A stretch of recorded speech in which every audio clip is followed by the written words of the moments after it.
Valentine day کے حوالے سے انتہائی مختصر سی گفتگو ہے، ذرا سن لیجئے گا۔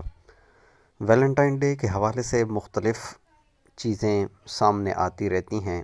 یہ ایک ایسا ناسور ہے جو مغرب نے ہمارے معاشرے کے اندر ایسا پیوست کیا ہے کہ اس سے نکلنا ہمارے لیے بہت مشکل ہو رہا ہے۔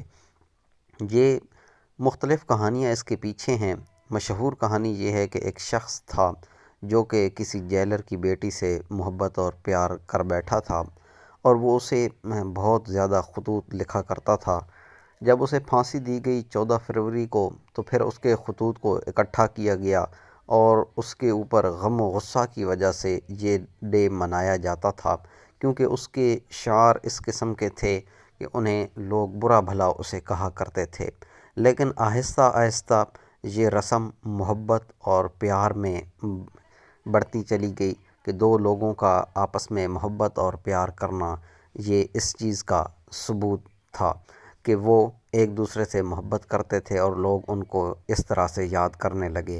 حالانکہ پہلے جب یہ شروع ہوئی تھی تو اس وقت ان لوگوں سے نفرت کی وجہ سے اسے شروع کیا گیا تھا، لیکن آہستہ آہستہ یہ محبت کے زاویے میں بدلتی چلی گئی۔ بہرحال ہم مسلمان ہیں اور ہمیں غیر مسلموں سے گریز کرنا چاہیے، ان کے طور طریقے سے بچنا چاہیے، کیونکہ پیارے پیغمبر نے فرمایا من تشبہ بقوم فہو منہ، کہ جس نے جس قوم کی مشابہت اختیار کی قیامت کے روز وہ اس کا حشر انہی کے ساتھ ہوگا۔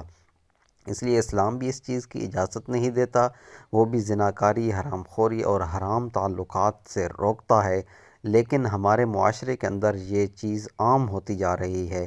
اس لیے میں حکومت وقت سے مطالبہ کرتا ہوں کہ اس چیز کی روک تھام کی جائے، اور 14 فروری کو جو لوگ ویلنٹائن ڈے مناتے ہیں ان سے گزارش ہے کہ آپ اپنے اسلام کی خاطر، پیارے پیغمبر علیہ الصلاۃ والسلام کی خاطر باعزت طور پر نکاح کریں، اور نکاح کرنے کے بعد اپنی زندگی کو اسلامی اسلوب کے تحت گزاریں۔